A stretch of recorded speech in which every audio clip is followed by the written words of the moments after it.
Hello and welcome back to Stories Across Borders. Here we discuss stories told across a bunch of different mediums, books, movies, games, you name it.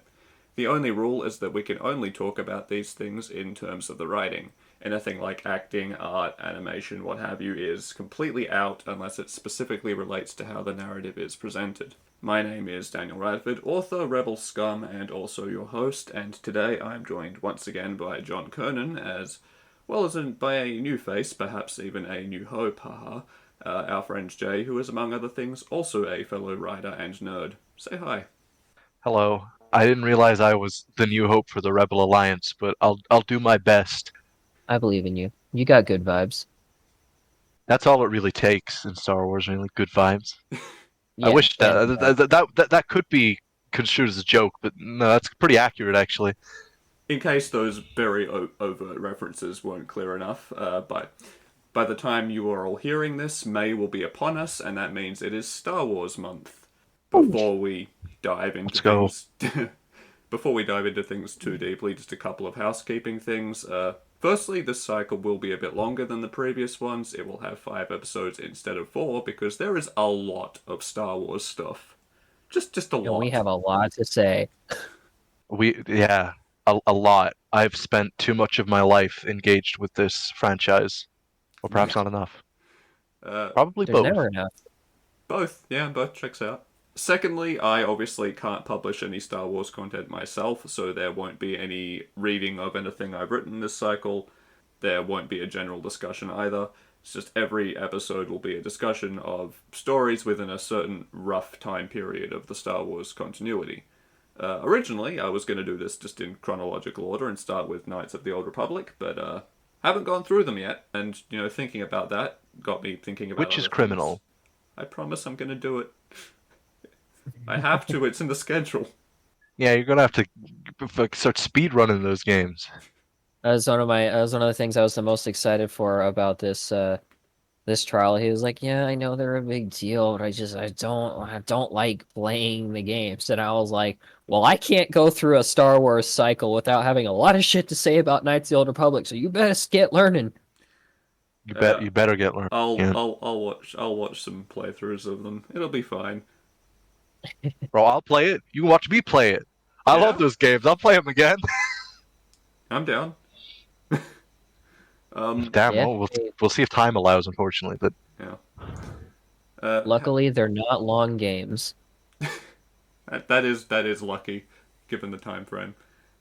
The Uh, first game will comparatively, convince you it's long with Terrace, and then the second game will make you feel like it's going to last forever with Paragus your first time through. oh, But fantastic. then they go pretty Glowing fast after endorsement. that. okay. We're not gonna. I know we're not talking about it today. Progress is great first time. That's the No, first thing we talk about when we get to the Kotor episode. No, I love Paragus. I'm just saying, like, even as somebody who loves it, it definitely maybe drags is the wrong word because I consistently enjoy it throughout, but it lasts a while. It's It does. It technically a does. tutorial, and it goes. All right, but today Yes. we're going for some real classic, not I guess chronological for the Star Wars timeline, but chronological to Earth's timeline. Huh? Yes. We are specifically. going through aesthetically my second favorite part of the Star Wars timeline. Yeah, specifically, we are going to be starting with what I kind of like to think of as the Imperial either. I think it's actually officially the Rebellion era, but that's There's a lot of yeah. yeah. There's a lot of ways people refer to it. I always call it just the Galactic Civil War, Yeah, but that's probably like maybe that's nerdy. Well, the Maybe that's problem like with that is in universe definition. the prequels are a galactic civil war too. Ah, yeah, but they're the Clone Wars. They're they're very that much the other Clone Civil Wars. War, the thing we call the other thing. They have their own name because That's fair. I guess it just feels a little weird because like it also starts before the clones get involved. Yeah, well, but Because the yes. CIS is So kind of weird and nutty. what about before we continue, guys? What about the droid attack on the Wookiees? Oh man, Thoughts? what did the why does Wookiees ever These are do to anybody you? Like, Wookiees? these are prequel era jokes, to be fair. Why does anybody want to mess with the Wookiees? Oh, here we We go. like These are not the jokes you are looking for. Here we go. we did it. We got Now there. we're back on track. that one. That one took a great force of will to get through. Oh, yes, it No. did. Yes, it did. Yeah, Look, I'm the so up-and-coming star on this podcast. You know, people are going to be watching my career with great interest. I hope you don't start any wars. I No hate this. promises. You can get used to it. What have I done? But yeah, so What have I done? no. You kind of say that every spoken word of the human language is a Star Wars meme. Just Yeah. about. Yeah, so anyway, today's episode primarily be centering around the original trilogy. We'll probably also tangent a little bit into stuff like Rogue One, Fallen Order, Rebels if we're feeling ambitious, or all the obscure crap that they know about that I don't. But Oh, Rebels would be very ambitious. That's true. but There's only one part of Rebels I would find myself wanting to talk about. are you gonna follow that up?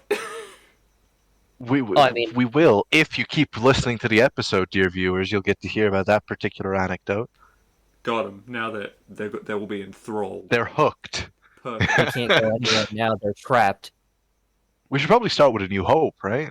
Well, I would hope I, so. I was thinking. I was actually thinking.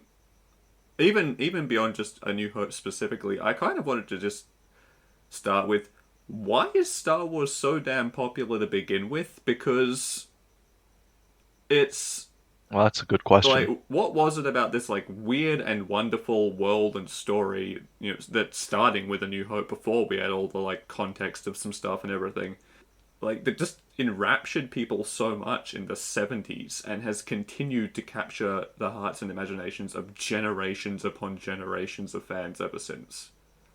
I've, For I've me, actually at thought least. about this a lot, but go on, Steffi. You first. Oh, I was just gonna say, for me at least, I've realized a long time ago that despite all the many numerous things I love about Star Wars, the very first thing I ever loved about it, and one of the things that's always kept me coming back, is the aesthetic. The sights and sounds of Star Wars has my favorite visuals and sounds of any sci-fi universe, like by a just such a gigantic margin. I love the way everything looks and sounds in Star Wars so much. It's iconic in a way, isn't it?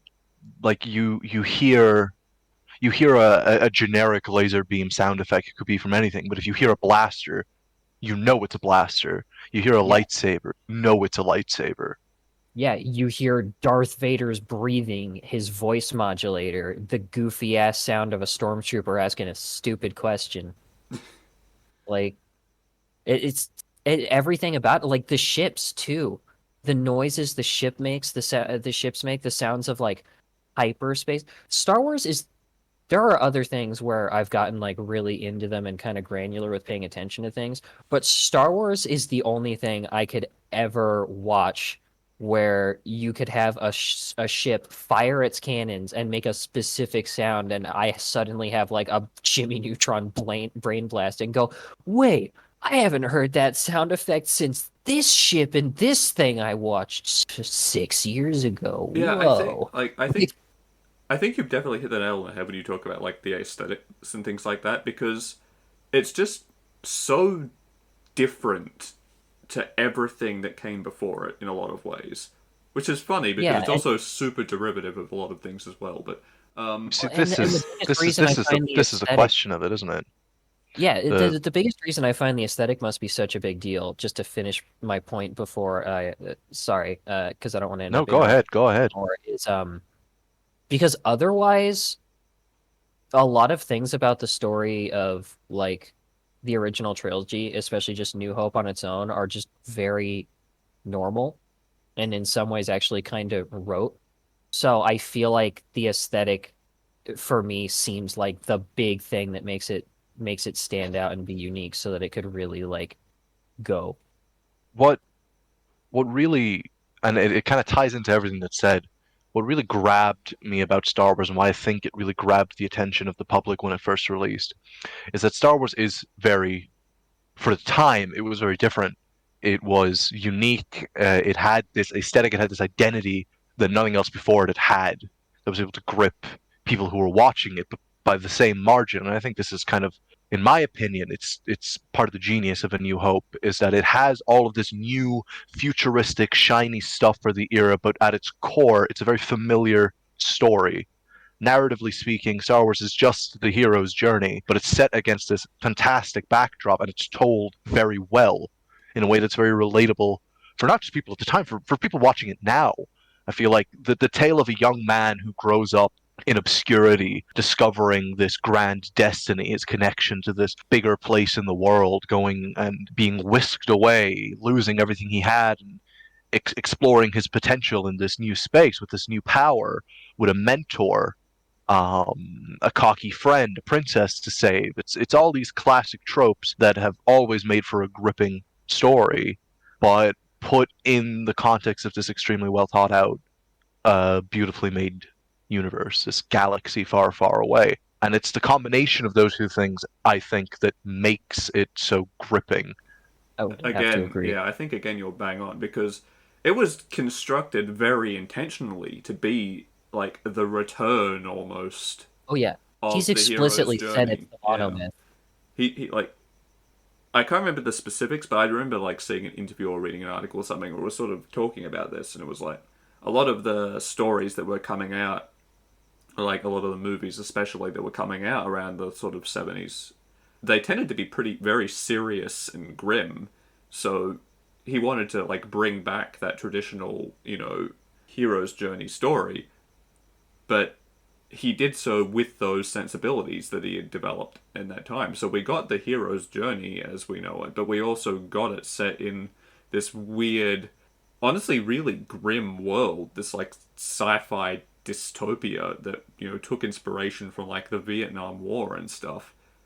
And then we combine that again with a vision of sci-fi that's new because not only did we have the incorporation of fantasy elements, like true 100% fantasy elements for the first time, as far as I'm aware, Jedi are just space wizards, but we also got like, Space Knights. yeah, monks. They're space monks, both space knights, and space wizards all at all the in same one. time. It was also like a grittier version of sci-fi than we were used to before then. Like we, as in people in general, not True. us. We were Yeah, not like born. one of the biggest things before Star Wars was definitely Star Trek, right? And Star Trek is actually, Clean. I mean, I used to hate it when I was younger. I actually think Star Trek's pretty cool now. Star Trek is almost sterile in how clean it is. And that's intentional. Like the Federation is supposed to be like extremely regulatory by the books. They have a rule for everything and a thing for every rule. Like I mean, even going further, like further back than that to like black and white stuff, like the original Lost in Space and stuff. It all had this very sleek, sterile look. This idea that's of true. Alien did too. yeah, the Yeah, idea of the future being very almost lifeless. Whereas Star Wars is like extremely alive every single place you look. I mean, even the crevices of ships, since they're too clean to have real mouses, they have mouse droids. Yeah, that adds a lot to this character of the franchise, almost that's the exactly the identity word I was just that thinking it too. carries. Character. But yeah, exactly. Like these other shows now, they're great in their own ways, but they do this idea that the future, or I suppose in a way, Star Wars isn't actually framed as a futuristic setting in its own lore, but I mean, yes, it's sci-fi. It's the idea of advanced technologies beyond our ken, but this idea that humans and human adjacent creatures would be in these settings and that everything would be sterile and clean and perfect and pristine and futuristic. No, things are going to be grungy. There's going to be dirty bits. There's going to be stuff falling apart all over the place. There's going to be Have little you nooks and met people? crannies that show. Yeah, exactly. That show that these places are lived in. I mean, just look, compare the bridge of something like the Enterprise. Iconic, right? And then you take the shots of Luke, Ben Kenobi, Han Solo in like in this kind of open living space, this kind of central area with the Star Wars chessboard, in the Millennium Falcon, and the difference in the aesthetic is immense. It's very clear immediately the identities that these two things have, both visually and narratively, from each other.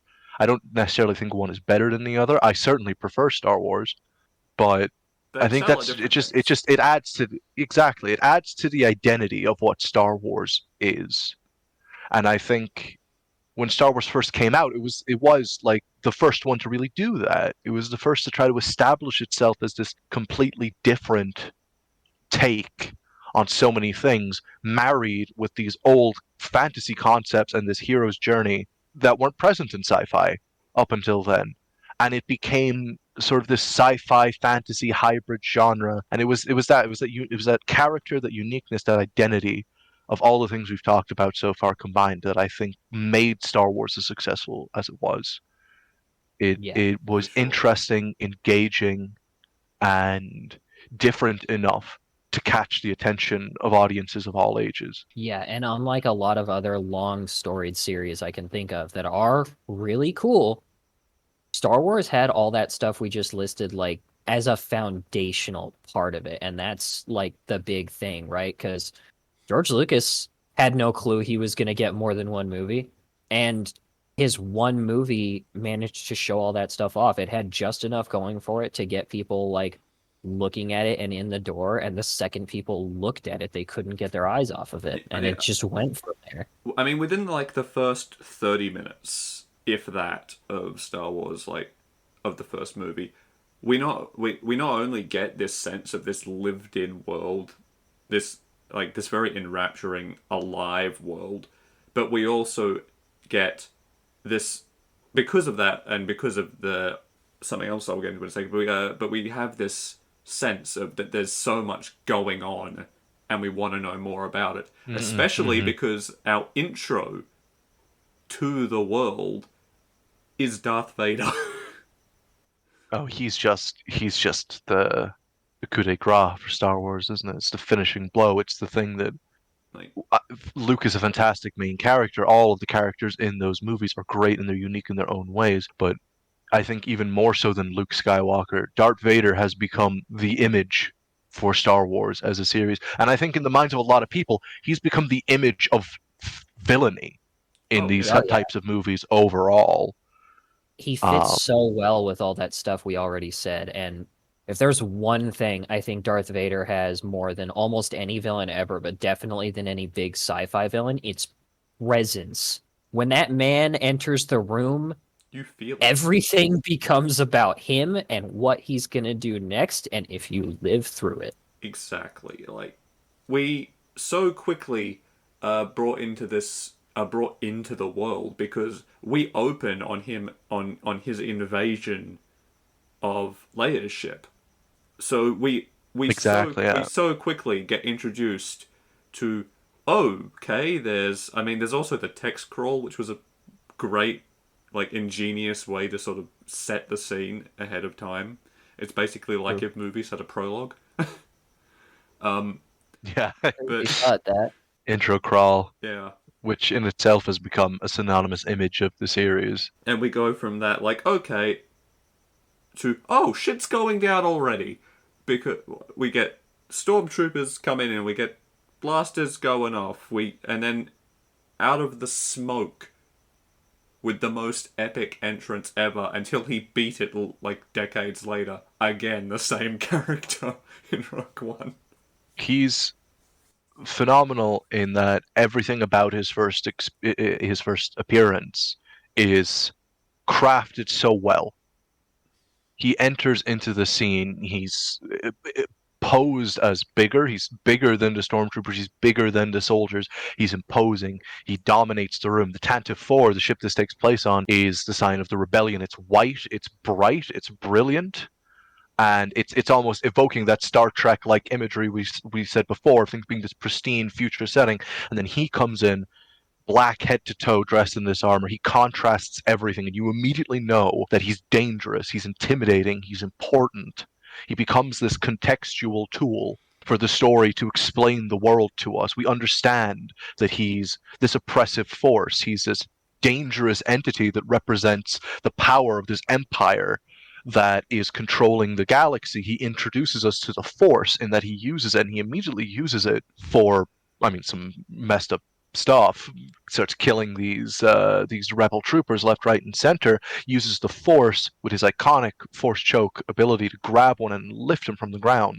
I think that happens anyway. Am I misremembering that? Does he Force choke someone in in the Tantive 4, or does he just regular choke them? I think he I just can't picks remember. up a guy at some point, but He might just pick up a guy. it's I'm but thinking of the even later that, scene where he chokes the guy at the yeah, he chokes someone at the table later. He chokes You are one of the right. I find your lack of officers. faith It's disturbing. That it's whole so thing, yeah. great. Exactly. It's so I mean, great, that's another not scene we just should as talk about with him, but introduction to Vader, but especially an introduction to the rebels. Because like all that stuff you said about that ship not just being a rebel ship, but being a symbol of what the rebels are supposed to be, Jay, does a great job showing us just how bad this fight is for them. oh, Because they are we on the get to back see burner. Yeah, that symbol of them immediately annihilated, mostly by one single terrifying man who just shows up to say, "All right, playtime's over, kiddies. Go to bed." we Like learn immediately the how like again, it's just that whole scene.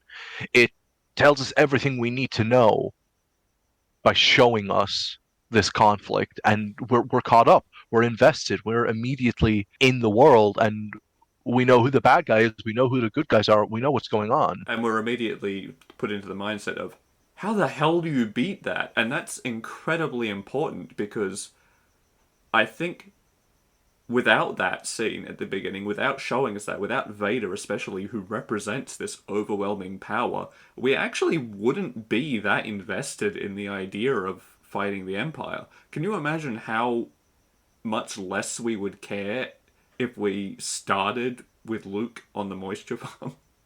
How much Yeah, less invested we'd be in the series overall if Vader wasn't an element and Yeah. Palpatine was just the typical big bad guy in the chair, which he is, especially if but all the rebels got taken down by was like a flood of stormtroopers and nothing else. exactly, Also exactly. very true. But what I guess kind of what I meant to say is that I know it's sacrilege to criticize the OT, but the presence of the Empire, like as an empire, is not super strongly felt, especially in A New Hope. Yeah, it's much weaker back then, and I think a big part of that is really just budget and scope. The budget Oh and yeah, scope quite didn't probably. match what the Empire is yet. But Yeah, I think there is that their lack of presence for a lot of the movie, but I think especially Vader fixes because that. he does fix that. Yeah, he is the counterbalance to all of that by being this, again, this terrifying, intimidating presence. But to cut a little credit, I will agree that the original trilogy is not flawless. Of course, it's not. But I think with the idea in Lucas's mind that A New Hope was going to be the only Star Wars movie, he was probably focused more on Luke's journey and development as a character Oh throughout the yeah, movie. quite probably. I do think in Empire and in Return of the Jedi, the Empire's presence Is much more really felt. Yes. becomes, yeah, it's much more prominent, especially in these crazy set pieces like the Battle of Hoth and the Battle for Endor. We really see that, I feel like. We Yeah, definitely in the absolutely. later installments we definitely start to see the Empire as the Empire more than we do as Vader. But that's again That's one thing like that sets the original trilogy apart from a lot of the other like grander Star Wars stuff is not just the scale of like wars or any other thing or budget or any of that, but actually the scale of perspective. Because there's a lot of Star Wars stuff that has a much more grand perspective, jumping between different characters. And sure, Luke's not literally always on screen, but unlike with some of the other Star Wars stuff, he is very much the POV character of the entire original trilogy. And but yeah, as the POV character, we see him grow and change from this whiny moisture farmer at the beginning. He's learning about the world as we do. In every scene, he's learning something new. He's becoming more than what he was, and this we get this wonderful growth of character from a whiny moisture farmer who doesn't like being told what to do by his uncle, to this confident, collected Jedi who's able to stare the face of evil eye to eye and reject it. And it's just really nice, to have a main character that starts off weak and pathetic and slowly grows over time in a realistic and believable fashion and doesn't just, oh, I don't know, immediately get all of his force abilities and skills in an instant. Don't know why anyone would ever have a character like that in Someone opposition to who's not someone like just Luke, some but kind of super special prodigy who does everything right until they make one mistake and it's considered a really big deal. yeah. Imagine slightly fucking up being your biggest character flaw. Anyway, Be really weird. Why would Luke's not like that.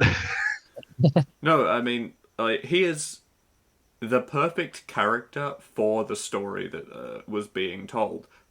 Partly just because he doesn't know shit at the beginning, which means he is like Yes. so many of the typical protagonists for the hero's journey. By It's virtue a of not tried knowing and shit, true means he method. has to learn things, which In the means we world. get to experience the universe the same way Yeah, as he exactly. learns about One it. of the So best do we. things about an ignorant main character is you don't have to go for amnesia. Let's just completely sidestep the amnesia trope. Yeah, He never knew shit to begin with. He's a pleb. which is great because it serves that sort of dual function of we get the audience. Excuse me for a Yeah. second. We're going to have to put this on hold for a minute because Oh, there's going to be a fan in the background because people have forgotten not to make noise during this hour, despite me asking them constantly. You're probably a you're probably audience. You're probably going to have a very sudden and abrupt jump at this particular moment because a bunch of people started making a lot of noise in the background of the recording. So we're just gonna just pick up the conversation from roughly the point we were at. We think because we all forgot, and We like Luke Skywalker. yeah, we he's were pretty roughly there. cool. But yeah, no, I mean, and I like too that they don't just he's not just ignorant because he grew up in the middle of Tatooine being a moisture farmer and all that. They help contextualize it a little more later by making us realize like, oh, right, he was intentionally raised to be ignorant. That was a big part of the whole point of him being there, was to be as away from all of that as possible and not be exposed to it ever. Because certain important people were already pretty aware that Luke's a pretty big deal and has some pretty strong connections to all this Empire shit. Yeah, I mean, on top of that, he's not just ignorant; he is also naive because he desperately wants to be a part of the rebellion. We learn very early on, without ever really understanding what that means until a bunch of stormtroopers show up at his house while he's away. Murk his entire family, yeah. Yeah. Which, Yeah. to be fair, doesn't seem to bother him all that much in the long run. Yeah, we got a hero's journey, that shit. We Yeah. gotta get moving. It really Get is the man the off this planet. typical it really is the typical like intro fridging that every version of the hero's journey have where it's like, okay, we're gonna kill these people that to give you a reason to like leave and do your thing, and then promptly forget about them, and then your mentor's gonna die later, who you like barely know, but you're gonna be significantly sadder about. I feel I like I've mean, known him my whole life. Well, Well, apparently you have actually. hmm. it's Hello like there. he was there when I was born, and now he's gone. It's almost like he was one of the first men to hold me. Weird, huh? Me first. Oh There's a man. lot of disparity in the community. The community is occasionally in remiss about this idea that the connections between the prequels and the original trilogy. A lot of people feel like a lot of these connections and feelings and stories involving Obi-Wan and everything else that happened before don't connect as well Because to of the original Obi-Wan. trilogy as very good, Thank you. very good. Maybe some of them We did don't, it. but Podcast over. But but it's, I feel like a lot of people just feel like some of the what's the word I'm looking for? Some of the connections between the sequel or the original trilogy and the prequel trilogy are forced. Now I don't agree yeah. personally, and I'm mainly just honestly bringing this up to say that I don't agree realistically. Wait, But I feel like the context added by the prequel trilogy for the sequel trilogy actually adds a lot of weight to I some Oh of the yeah, interactions. absolutely. completely Because agree. Like there is like some stuff. without some of those connections, some of the stuff that happens in the original trilogy is such a massive coincidence that the only thing you can fucking chalk it up to is destiny. Like, yeah, this Well, was I just mean, this had to the happen, Force so it destiny. did. Yeah, Um, yeah, but at least the Force as a force of destiny actually like sets shit up ahead of time. It doesn't just make it. It doesn't just always make massive, huge contrivances happen out of nowhere. Honestly, I feel like if we do a KOTOR episode, if we do like a video games or Old Republic themed episode in this little mini series that's going on, that 90% of that episode is just going to be talking about what the Force even is and how it works, because Aw, that's a whole dude. bag of worms. This idea of destiny and the Force, which characters acknowledging that, even some characters, some of the best characters. Narrative-wise in the franchise, IMO, deciding that the Force ain't all that, and what if we just tried to get I'm rid of it? I'm so excited for us to bring up Star Wars' best old lady. Oh my God, we will. That we could do a whole podcast just speaking about her and her ideals. I'm pretty sure there's actually a pretty good video essay on YouTube that does that, but we're going to do it better. So stay Oh, tuned, listener. yeah. Uh, but yeah, when we talk about like the problems like but with the like jump between them time wise and stuff like it's there is some stuff that is definitely clearly not been thought through, like the whole thing where Leia somehow remembers her mother, things like that. Like you can go, oh, but Force stuff, but that's clearly just not been thought through. But the one that gets me is that people talk about Obi-Wan's age a lot, and I went and did the math, and no, he could very feasibly look like that. How well? I mean, he's isn't like, like what age is he at the end of age episode is three? Guinness, the actor, was like 60 something, I think, when he played it, and he's like when he played the part or something, early 60s. There's like what 16, 17 years between the episode 3 and episode 4, at which he concluded with Obi-Wan in his like 30s or so, because in Phantom Menace he was 20 something. So like Yeah, and he Yeah, spent honestly, most yeah. of that time like living on the in the desert, like as a pasty white European guy, yeah. I feel like a already lot of the middle people aged. who, I feel like a lot of people who complain about the aging of Obi-Wan have just never had to go through the trauma of aging as a man. Because unless you're excessively genetically lucky, it's not a very glamorous process, Yeah. to be honest. Plus, And he's not even that much more wrinkly. no, I mean His hair's just white. No, he looks fine. He looks very fine for a man his age. His But at the hair's just same white. time, if you don't think if you think the gap between episode 3 Obi-Wan and episode 4 Obi-Wan over the course of what 18ish years, if you think that's not a realistic progression of a 40-year-old man's aging, then you're either ignorant or you're lying to yourself. I'm sorry. Yeah. Come back in 20 years and we'll see if you still have the opinion. My dad's hair fell out when he was 20. My hair's falling out now, bro. It sucks. It's awful. Shit happens, Mine's man. fine. I, I don't want. I'm not ready for my Alec Guinness period, man. I'm in my 20s. I'm not. This is going a little too quick. Just So, get that like, beard Where's ready. my episode 2 and 3? you got to start planning like your orphan to abduct. Oh yeah, yeah. Gotta get Well, I got to orphaned. join a cult first, don't I? Oh yeah, yeah. Or be a politician. Ooh, No, we hated politics. let's talk about Star Wars more. Oh, Star Wars! I love Star Wars. It has politicians. Star in it. Wars. Oh God, if we're trying to get rid of, if we're trying to stop talking about politics, talk about Star Wars. That's a prequel. We'll trilogy get to that in the Okay. prequel trilogy. Yeah, Politics. prequel trilogy. To There's be so fair, much politics there. The original trilogy, we don't have to worry about To be politics. fair, Rebels Trilogy, good, pew, Empire pew. the bad. political statements are there in the original trilogy is the thing. Like they're not as overt. The actual like world building politics Yeah. isn't as deep. But again, there was a lot of influence from stuff that was going on at the time, like Like or the around the Nazis. time, like the.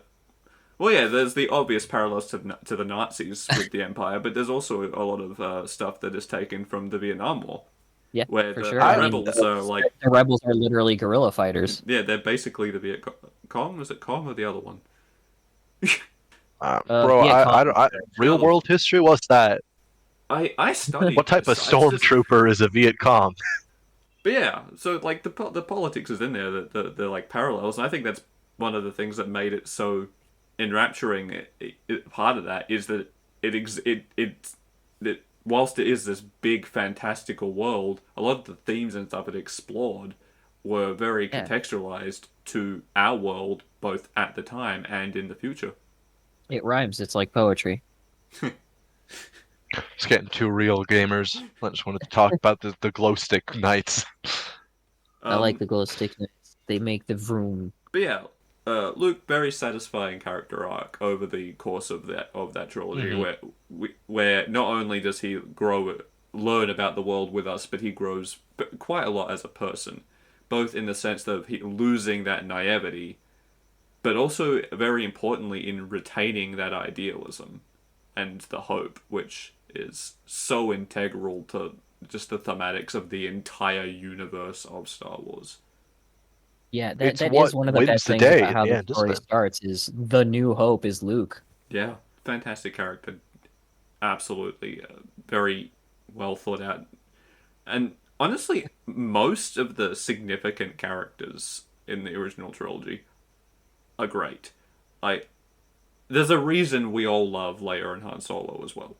Both of Well, actually, to be fair, like Leia's interesting because she doesn't have much of a character arc, but No, she's mostly kind of established yeah, already she in a is lot of ways. introduced to us as a already fully formed character because she's been in the fight since she was a kid, basically. She is Yeah, like Yeah. barely more than a kid. She's what it's somewhere from 16 to 18. I actually don't know the Skywalker's ages in the original it's trilogy. funny we're on this because I was actually thinking about this recently. From what I've seen, the best kinds of development we've been getting for Leia have actually been a lot more recent. And no, I don't mean seeing her as a little piss pot in Obi-Wan so much as like we've been seeing a lot more of Bail Organa in recent stuff and getting a lot more context for who he is and what he did both for the galaxy as a senator and then like for the rebels building up all that stuff, and he's the one who raised her and made her what she is. Well, that's the beauty, I think, of modern Star Wars, right? A lot of people, yeah, the sequel trilogy, look, it wasn't We'll good. get to that. Okay, it wasn't. We will get to it. A lot of people revile Disney Star Wars. A lot of people, I think, take things a little too seriously when it comes to Star Wars, but that's a whole different topic. Which is a But the bummer because one of the beauty, best things about Star Wars is the jank and the silliness.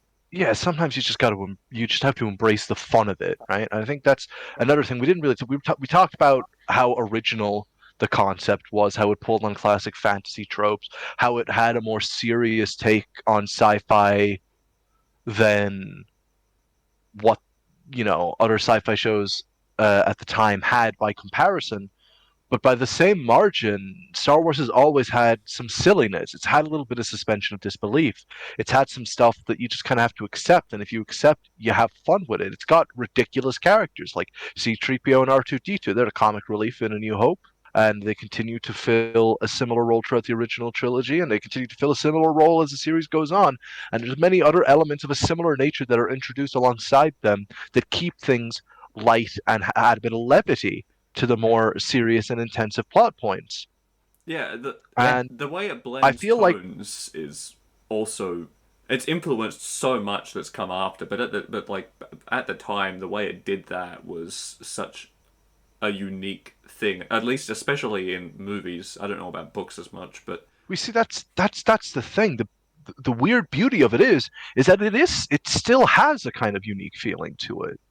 But it's not because it's more serious than everything. It's because while the sci-fi genre has grown and taken notes and become this more serious thing as things goes on, there's a lot less of that pristineness. There's a lot less of all of that like perfect future society stuff going on.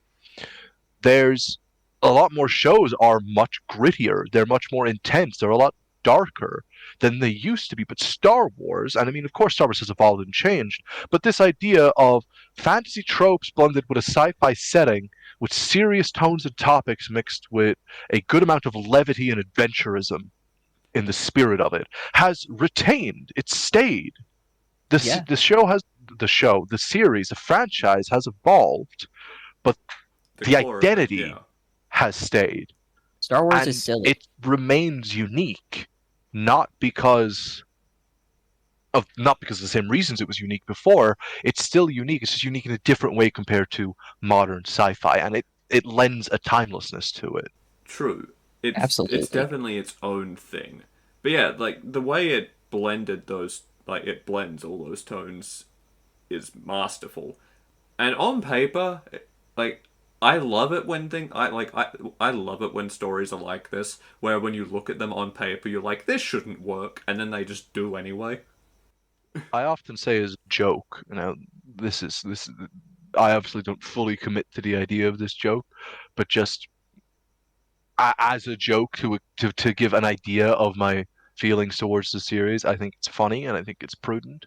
I often say Star Wars is a terrible movie franchise, and it is also my favorite movie franchise of all time. Yeah. Yeah, I mean, Like it's definitely not terrible, but I know exactly what you mean it's not because terrible. It's not terrible, it but makes you get what I mean. it makes no sense. It's It shouldn't be as good or as entertaining or as enthralling or as smart even as it is, but it is. And our love of it yeah, goes beyond its exactly. objective narrative or cinematic qualities. Because because in itself in its nature as a franchise, from the very first moment you see Luke picking out a droid in front of that stand crawler, to the last moment where it's that love and hope that he had at the very beginning that brings his father back. It is that image. It's ingrained itself into our culture. And I mean, we have a little bit of bias probably because it's a part of our lives. It was a part of my life growing up. It inspired me. Oh yeah. It molded my ideas on so many things. It's part of it's one of the reasons, part of who I am, why I am who I am today, is because of those stories in a galaxy far, far away. And I think it's everything we've talked about so far that this original trilogy established, this unique identity, this feeling, this emotion, the ominous, intimidating presence of Darth Vader, the hero's journey from the POV of Luke where we can sit in.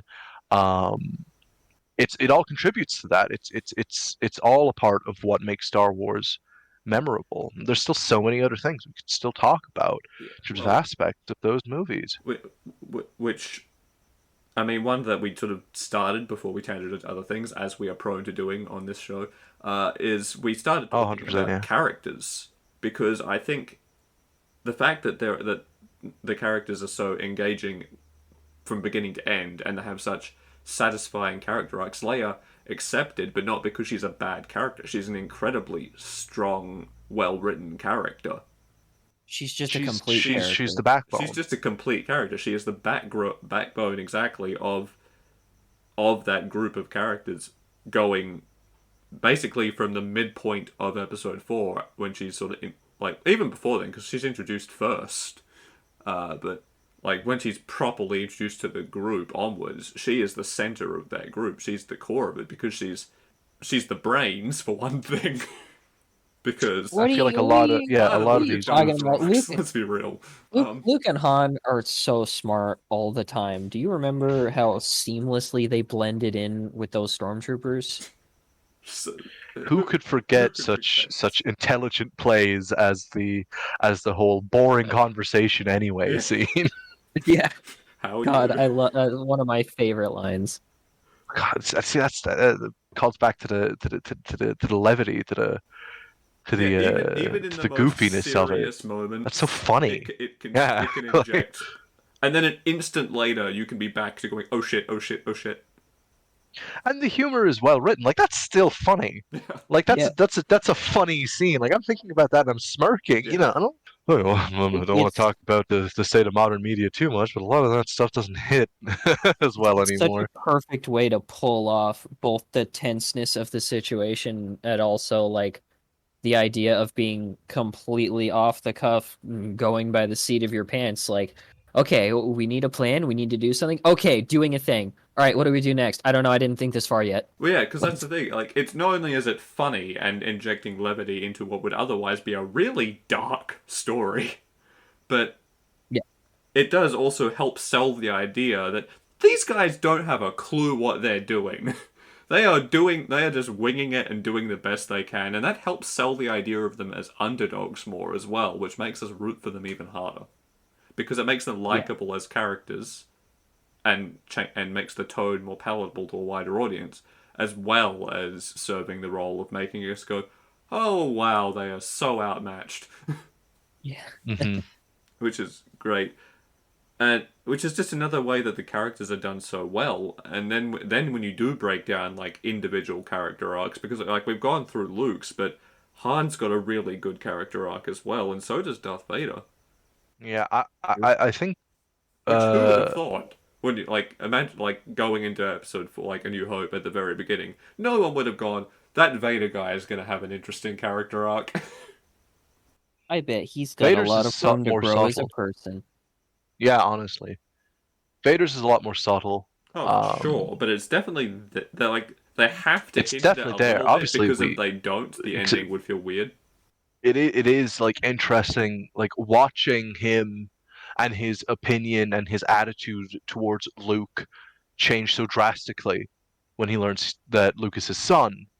It's we see Vader, the iconic scene. I am your father. Everybody knows it. Everybody knows it's one of the most iconic scenes in all of media. But that's not even the It's such a important part. pivotal it's such a pivotal point for Vader because we see this cruel man who's willing to do anything to get what he wants. Calling back to what I was talking about earlier, one of the things that really makes it intimidating and shows us the power of the Force as an entity in the galaxy is this one poor Imperial officer who's made the unfortunately stupid decision to talk shit to Vader and without even breaking a sweat or having any sort of hesitation about the moral implications of this, Vader grabs his throat and is about to kill this man Talk shit, get hit. for for the briefest moment of insubordination. Yeah, We even the we, we like see how ruthless he is, and future media, things like Rogue One, things like Kenobi, when we see Vader in these properties, we get to see just how ruthless he is, like how much of a monster he is before he discovers Luke. But it's this complete shift in character. It's the olive branch he extends, the offering of peace, almost begging his son yeah, to take his hand and to to to rule the galaxy. because I think he's won. Yeah, He Like has one. Luke has lost that fight.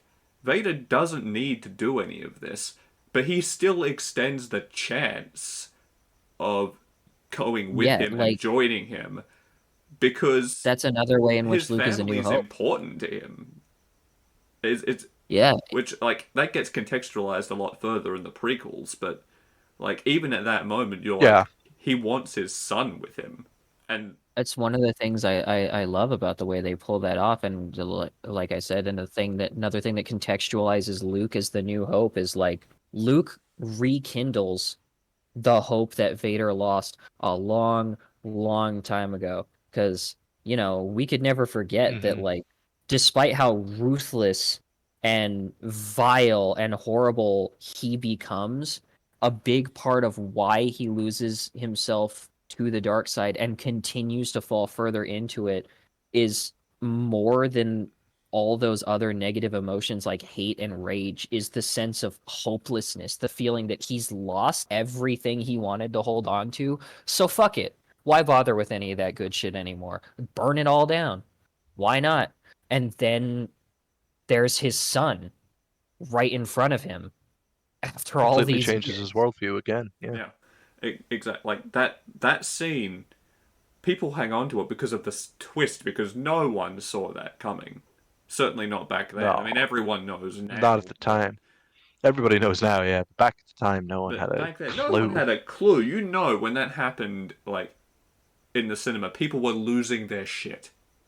Like people absolutely like someone somewhere in a movie theater sitting in their seat with their popcorn. That happened. They dropped their snacks and just went, "Oh shit!"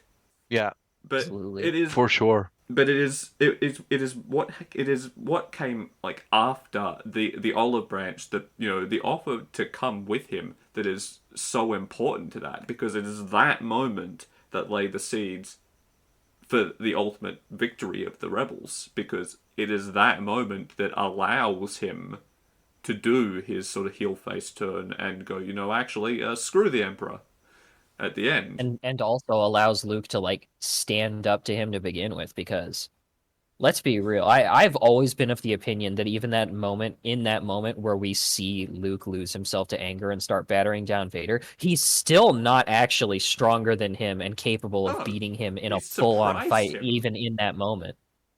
Not just surprised him, but also like there was enough of that hope left that I don't think Vader was capable of going all out against him I anyways. don't Yeah, think he was that fully too. committed to the fight. I agree. Yeah, it Probably wouldn't. not. When you think about the context and what Vader does immediately after, it makes no sense that Vader would give his all to that confrontation. Because let's Yeah, be dude honest, if he powers did, through force lightning. Yeah, especially we've with seen him at his recent peak. context, we like things like Jedi Fallen Order, again Rogue One, Kenobi have shown us what Vader does when he doesn't hold back, what he looks like, And God, and even it's without all I that wish this retroactive episode was context, like there's 2.5 hours longer, just so we could fully discuss Rogue One and Fallen Order as well, and also Kenobi, which was solid. we might be able to so touch on Fallen Order in like the KOTOR episode if we, depending. Probably not true. the KOTOR episode. We're gonna. There's a lot to There's talk about. There's a lot to unpack there. it's look, it's fine. May 4th comes around every year. We can do it in the same. Very fair. We could also do it in the same episode where we talk a little more about the Mandalorian, because Fallen Order That's true. is actually pretty close to that. Is not that far I off mean, from that. it'll probably come up at other points, but it is But worth like there's so much to discuss in both of those as well. But you're true. exactly right that like when we look at the context we have from later media where we see just how scary Vader is, like the hallway scene from Rogue One, or the climax of Fallen Order where he shows up and it's like, huh, he doesn't have a health bar. Oh, he doesn't have a health bar. Yeah, No, yeah, exactly. and even without what I was gonna say is even without all that retroactive context, even just in the moment, He's the still second scary. Yeah. Palpatine turns the Force lightning on anyone else in any other situation, he was basically a dark god. He was just sitting there cackling and winning with his fingertips and nothing else. And not only does Vader just power through that, he powers through that while being already most of the way dead and wearing a life preserver suit that, by the way, that lightning can just shut off and make stop Yeah. working. Which Like it did. he powers through that and fucking chucks the main villain of the story in a hole. Yeah. I mean, exactly. Because you see, like, a moment before that, like, one little zap of that lightning and Luke's basically out. Yeah. Vader just Hmm. walks through it. So I think, yeah. It's the My culmination. boy. Yeah, he's certainly holding back against Luke, and I think what immediately follows is the culmination of both of their character arcs, where because he's holding back, Luke gets the upper hand, and he's in this moment of anger and rage. But it's the love that he has for his father and the connection he has with this person, with this man, that despite being so dark and twisted, he can still see the light in. He stands up, he puts the lightsaber away, and he looks in the face of pure evil, the face of certain death in the Empire, in the Emperor, and he says, "I am a Jedi like my father before me." Yeah, I He mean, Yeah. completely rejects the entire idea of the Emperor and the dark side in that moment, and it's it's both of them powerful. together, even in that line, that's doing it. Yeah, when like Such good character growth. Like, how stupid would it be if Luke was just afraid of the dark side and that was enough for him to make any mistake? I mean, he needed to have the fear. Like, the fear, like, we get the fear earlier on, and that's important because Yeah, yeah, it he makes has to this grow past it. even more impactful because he knows that this could be his death, but he is committed to this idea of there being good in people still, and because of that, and because he's proven right, like the entire theme of victory through unity as opposed to through violence is like so prescient and strong. Like, how could you not feel things at that moment, right? He says, "No, I'm not going to fight you," and that's how he wins. Yeah. That says a lot. That says a lot that is still relevant today, that people still haven't figured out, that this movie full of like space magic had figured out in the 70s. it's Ooh. definitely the pure ideal of the Jedi. It's It's what they it's should be. the it's bringing the light, it's bringing peace, true non-violence, true love. through actual Um, through actual negotiations. exactly. And when we again, it's something that I love about the prequel trilogy contextualizing because we get to see that the reason the Emperor and his empire came into power to begin with is because the Jedi had become so dogmatic and lost in their ways that they failed to truly commit to and follow their own teachings. Yeah. Yeah, I mean it's They had become the what the downside of the light side of the force is. I They had they had completely lost their sense of balance, which is ultimately what allows things to go forward and makes the force, you for see one thing, just if the force function. that's we'll get into a lot of that next week because next Oh week yeah. is the Clone Wars era, also the Yeah. Phantom Menace. Oh, But there's going to be a lot to talk yeah, about. a lot of There's going stuff to be a here. lot Definitely to some talk Clone But it about. Wars. does touch on something that I really like about the franchise as a whole. Now I know that yeah, Disney basically retroactively culled like almost all of the books and relegated them to not canon. So it's not this is not an entirely true statement, I guess. One of the You things, can't take Republic Commando away from me. but one of the things I love so much about the franchise is that the original trilogy is always still relevant. Everything about this franchise, like I'm just talking about like sound or whatever, like narratively speaking, the things that are established or hinted at or whatever in the original trilogy are always important, no matter where in the in this like in this expanded vast timeline you look. The things that are established in the OT are not necessarily all. I mean, it's not a perfect rule, yeah, but they're not retconned out of existence or whatever. They're not undermined. The themes that are expressed in the OT, the rules of the world that existed, and the like political structure, even the everything, always relevant contextually, and everything that spins off of that fits into the context of those themes. Even Rogue One, which is like a story that specifically is showing us everything about the Empire that we didn't see in the OT. We get to see the full dystopian, Orwellian Big Brother version of the Empire that was always implied to be there, but we never truly saw. Even that grim movie where all the heroes fucking die at the end is still about hope prevailing. Yeah. Yeah. And I think that's the core, that's always been and always will be the core message of Star Wars. Hope prevailing against impossible odds. Star Wars is a phenomenal franchise, not just for the official content and creations released for it, the movies and the games and such, but for the community and the people and the fans that love it and how much it's been built up upon, how many ideas and stories have been told officially, unofficially, legends canon at this point, what does it matter? It's this huge sprawling universe that has expanded and grown and changed and has all of these different ideas about all the concepts in it. It's introduced all of these moral, like kind of metaphysical, psychological discussions about its aspects, like its politics and its and the force and all these ideas within the universe. But it's addressed them through so many forms within its own world, and it's really made everything feel fleshed out and real. And did the original trilogy do all of that by itself? No, of course not. But as you say, the original trilogy became the basis. It became these building blocks that so much has spiraled off of. It's grown into this huge thing. But it will always come back to those core messages, those ideas, those themes, those settings, those characters that made the original trilogy so great. They are what created Star Wars, and everything that's followed has echoed them. And I mean, that's just kind of I like part of what echoes. makes it so wonderful. Yeah. You could say that it's like poetry and that it rhymes. Ah, George Lucas. they're What red. a, They're friends. Sorry, we don't need to get into that.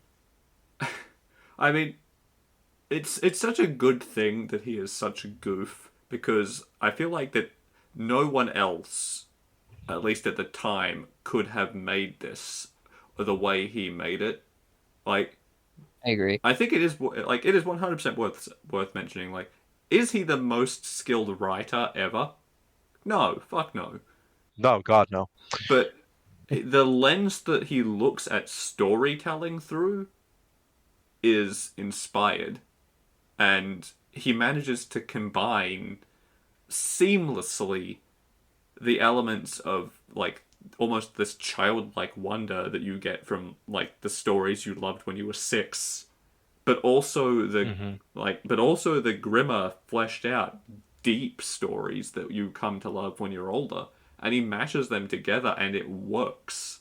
Say what you want, but he has definitely earned the title of visionary for not necessarily his writing, but definitely his storytelling.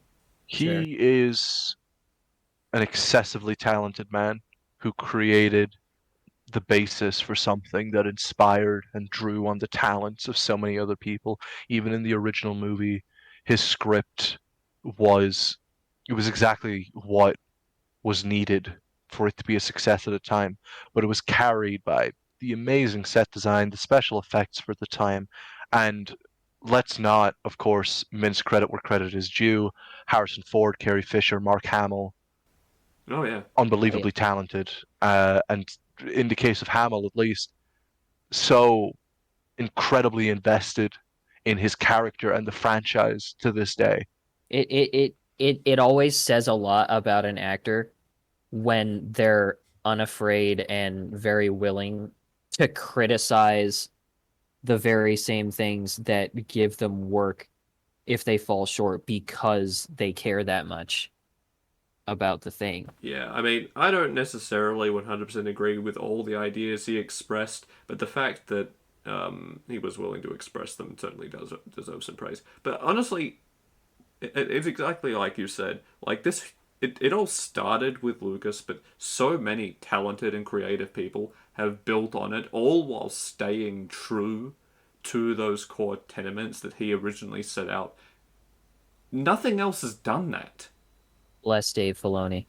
Yeah, like even in the modern He's era where yeah, our Lord and Savior Dave Filoni is God of Star Wars, it's still holding true to those And same you know what? And you know what one of the best parts is? ethics. Part of the reason Dave Filoni does such a good job carrying the torch is he genuinely took it from Lucas. Like he didn't just show up to Star Wars and start being really good at it or get picked by Lucas to carry on. He practically mentored under Lucas to take over Star Wars. Like he I mean, the he man, literally like joined his production yeah, company and like was overseen by Lucas for a bunch of the stuff he saw, including the early parts of like a lot of the parts of Clone Wars before and even some after it started getting really good. yeah. I mean, the man loves what he does. He loves Star Wars. His office is a shrine to Plo Koon, which is amazing. Um, Plo Koon, love that man. but I think what a like great that's character as well. like So many great characters. We so could never many. talk about them all. We don't have time. Like we barely scratched the surface of like just the era of the timeline we were supposed to Yeah, be talking. We've barely scratched the surface of the OT itself. There's it's which is also in and of so much to itself talk about. Most of what tells we you how talked about many. that wasn't just the grand scale was just New Hope specific. We didn't Yeah, say much about Return of the Jedi or Empire Strikes Back. we don't have the episodes. What I'm starting to realize is that shit, maybe I should have just done the that era for the whole cycle. We're not going to. We're committed now, but it means that I'll be able to do this every year probably. So that's something. But like what I was trying to get at when I like when we started talking about like Dave Filoni and stuff like that is that all of these people have built on to this franchise, but it's almost entirely people who have a deep love for the universe and the stories told within it. And that's part and like being such a labor of love, even from the very beginning with George Lucas pouring his like heart and soul into these scripts is one of the things that makes it so good because no, I mean partly because it just means the people who are telling the stories understand the themes and the world and everything, but also because you know that they are working their asses off. And I think that's a big message to take away from this is that it doesn't matter how good a writer you are. If you don't love your story, it's never going to be as good as it could be. But conversely, if you love your story, it is going to elevate it.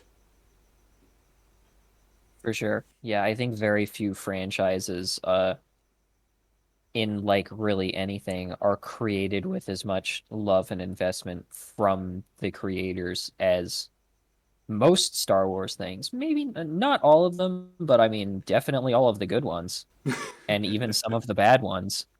Yeah, for sure. Star Wars is a series where a creator will take it, find passion in it after being inspired, and create something amazing, which will inspire more creators to take to it, take the franchise, take the universe, implant their own ideas, make something creative and amazing, and inspire someone else. And that cycle has continued for decades at this point, and I, for one, It's am excited for it to keep going. Oh, absolutely. yeah. It is such a special. Nothing else is like this. It is such a special place in fiction across all these different mediums.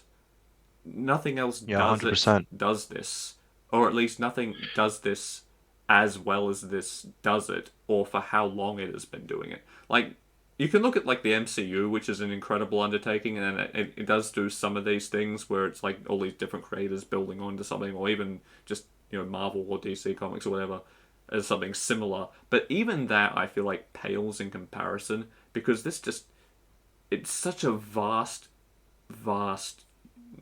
not just universe but property.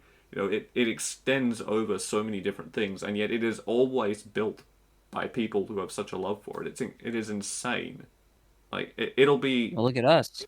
We love it. exactly like there's so much there, and all of it is so interesting that we've been talking for an hour or so, and we still have so much more to say. But we do have a time limit, so we are going to Yep. unfortunately have to leave a lot of that stuff about the sort of rebellion imperial era unsaid, more or less, for the time being. However, we will be back next week to honestly get into the episode that I'm the most excited about. I didn't get to talk about my darling favorite Rogue One as much as I wanted to, but such is life. But this next this next episode, I'm actually the most excited to discuss because there's so much interesting stuff there to get into. Where we will, that is of course the Clone Wars era, but yeah, for the time being, we'll leave it there. As always, you can, if you are listening to this on Spotify or Google Podcast or anything like that, you can find these episodes also hosted on my website, radfordwrites.com, where I will also post the transcripts for stories that are often read on these episodes and all sorts of other stuff, really. All kinds of stuff I write. You can find links to my books there and all that. You can also follow me on Twitter at Radford. Actually, no, it's Daniel Writes, I think. Daniel Writes 7. I'll remember my own Twitter handle one day. You will Eventually. also undoubtedly see more of Jon in stuff, lending his voice to my various projects. And if I can rope him into it, you'll see more of Jay too. Hi. Hell yeah. You may see more of me Yeah, he is also if you can I love stomach it. more okay. if you can stomach it. He is a controversial figure. Like all That's a Irishmen. horrible thing to say about me on the internet, but don't worry. You don't. I've done nothing cancel worthy. You put your pitchforks down. I'm Irish. I suppose that's probably good enough for some of you. Oh God, I hope not. Why would anybody ever dislike Irish people? The British would like a word. I would still love Irish people if they burned my village down. Well, don't get your hopes up. If you look far enough back in history, we might have. On that note, I mean, considering a decent chunk of my ancestry is Irish, yeah, probably. We did well, burn each other's villages down a lot. Yeah, that's true. yeah. On that note, on story histories, fittingly, we'll close that one off then, and we'll see you all next week. May the Good night, force be everybody. with you.